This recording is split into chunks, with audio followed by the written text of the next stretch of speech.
Yo, what's up?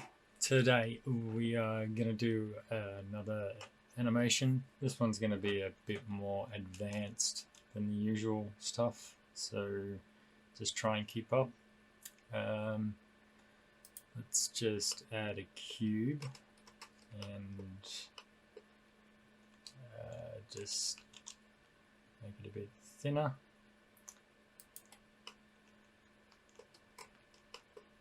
I'm gonna put some geometry onto this, so I'm gonna add some loop cuts, maybe 7.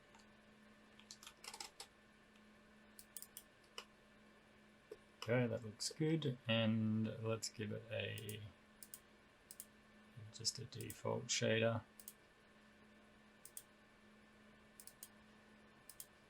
I've got the good old trusty Sollumz logo. Do a cube projection and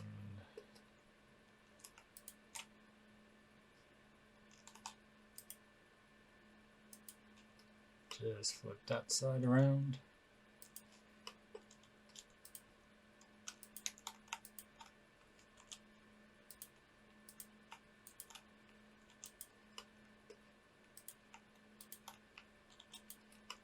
And just clean up the sides and everything.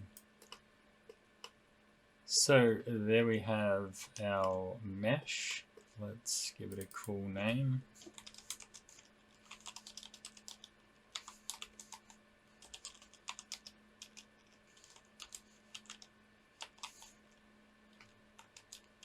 Let's just call it running a Sollumz cube. Now we're going to convert this to a drawable, make sure the texture is embedded, and I'm just going to give it a outdoor vertex color.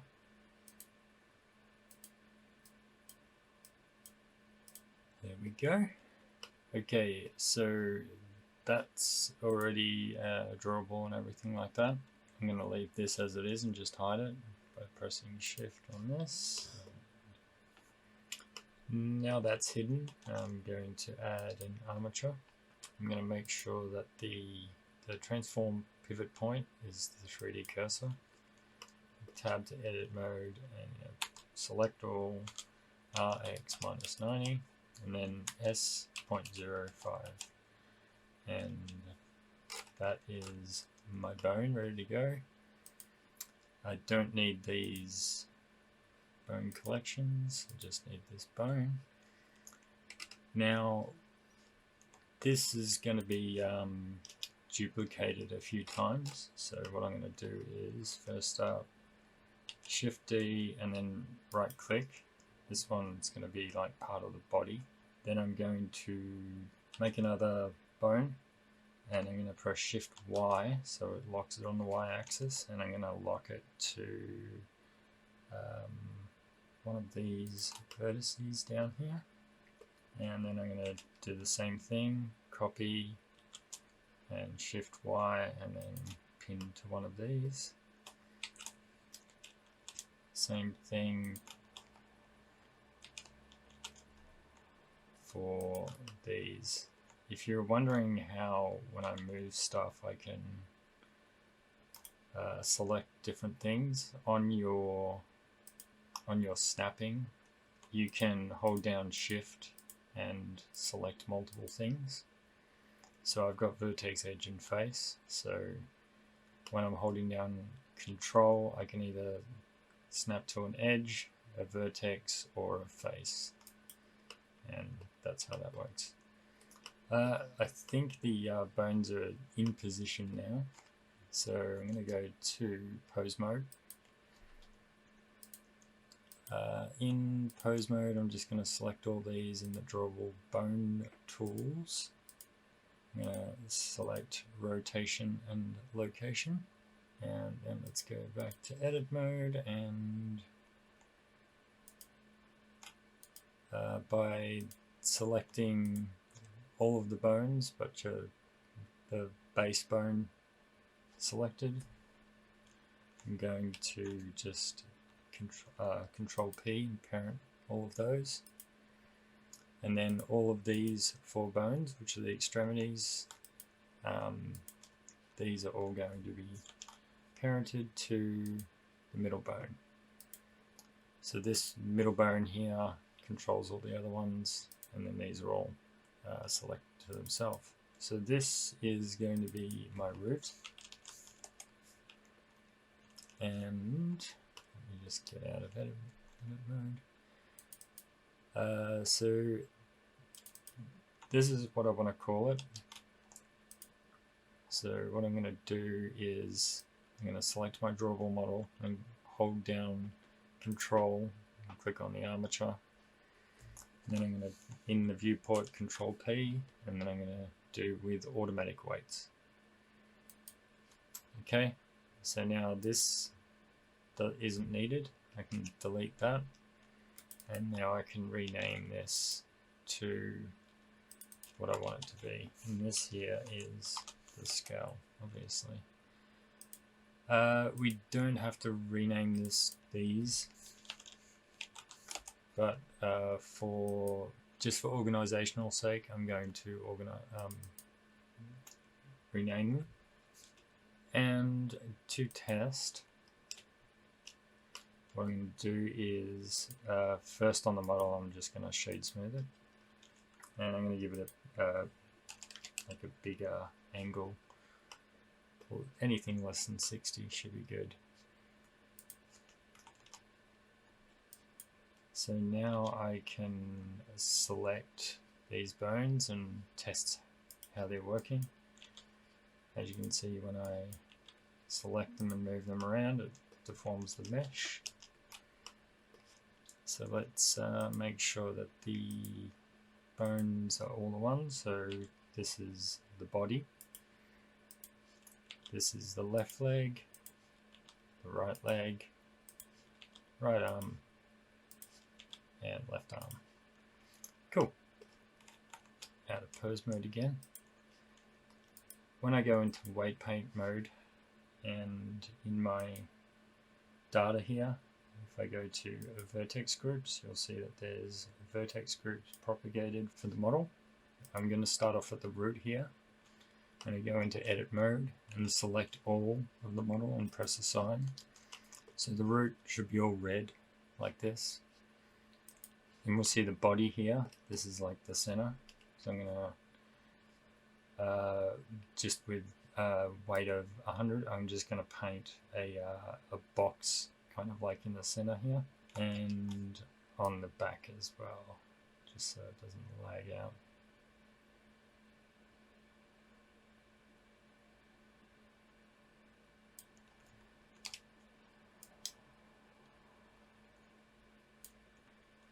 And I'm just going to smooth all these out. That looks good. So when you're in weight paint mode, you can obviously paint the vertices. The more vertices that you have, the more you can paint.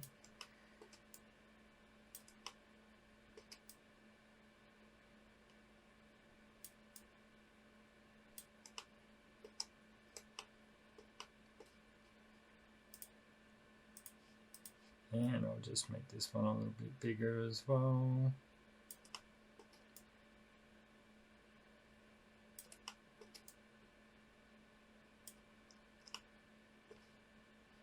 There we go. And smooth that one out.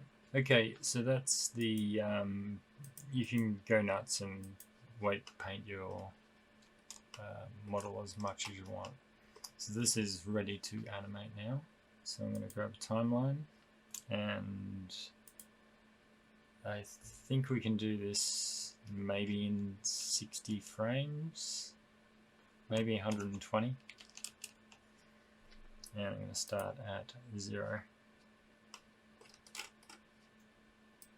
So on the 0 frame, we're going to go into pose mode, and we'll start off with the left leg maybe. So I'm on the side view here, So what I want basically is I want the leg to basically do this kind of action. So I want it to move and then kind of hit the ground and then move back and kind of do this thing. So let's start off. We'll move it on the y-axis. Let's go minus 1.5. And then I want to bring it up on the z-axis as well by maybe 0.4. And then I'm going to set a keyframe for this. Now I'm going to go, actually for this is going to be a short one. Then 5 frames ahead, I'm going to move it on the y-axis. We need it to go back to, let's see, 3.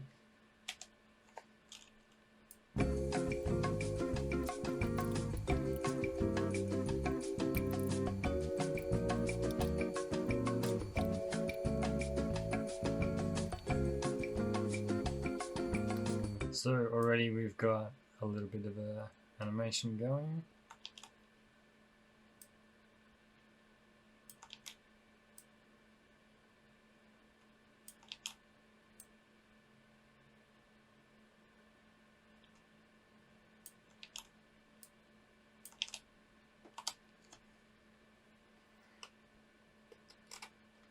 So there we go, that's how you keyframe some bones. Let me go through the other bones and I'll just basically do the opposite.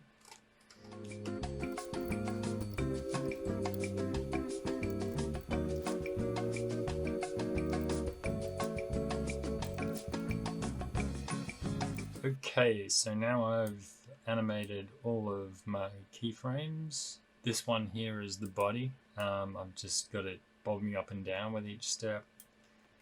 I've selected all the keyframes and I've gone to Bezier for the interpolation. And with all of these as well, I've got Bezier. Okay, so while we're in pose mode now, I'm going to select all the bones that I've animated. And I'm going to bake the action, the selected bones. And I'm just going to hit OK.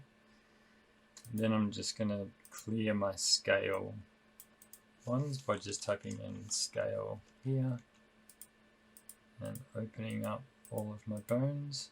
I can select all of my scale bones here and just delete them. Okay, we've baked all the keyframes and we have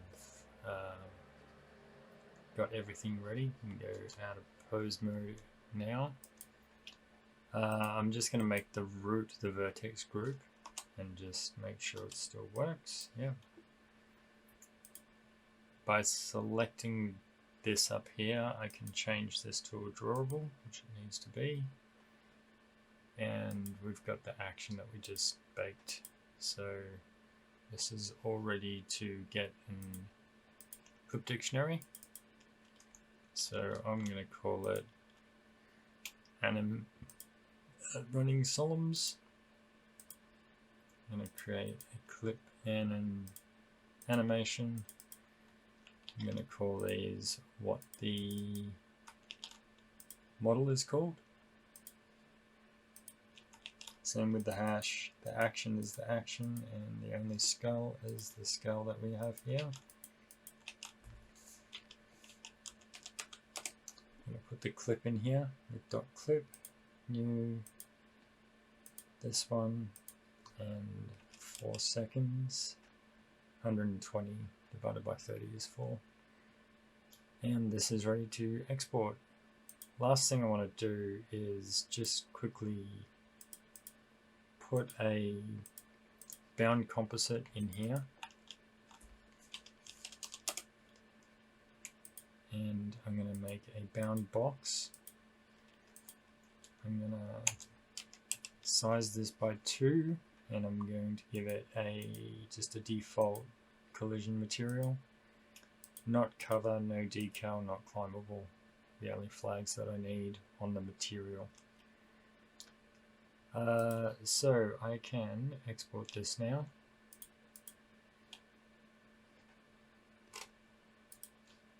I can export the animation, and I can also make a white type for it.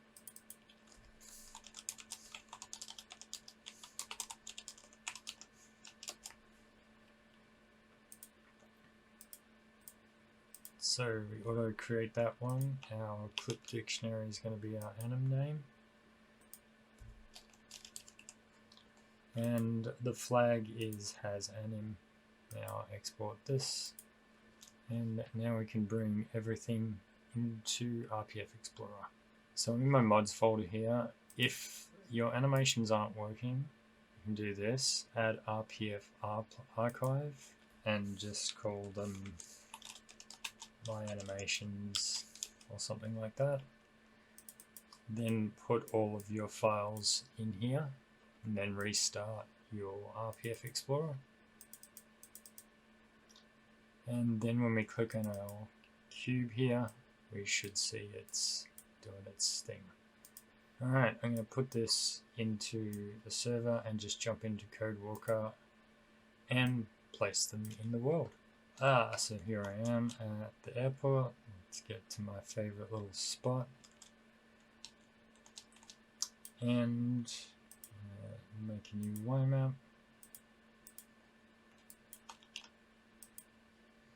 Here's our little running cube. Let's put it near the ground. See how that goes. And generate a manifest. And save the Y map. Now let's jump in the server and let's see how it looks.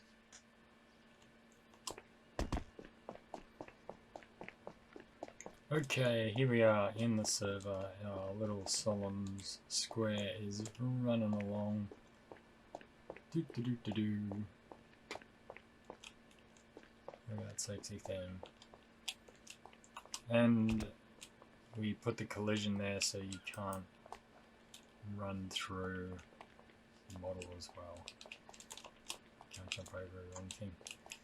Anyway, that is how to add armature and weight paint, just a normal mesh, and get it animating with keyframes. Obviously you can do a lot of powerful stuff with this, so yeah, use your imagination and have fun. And if you need any questions answered, hit up the Sollumz Discord, and I will catch you in the next one. Peace.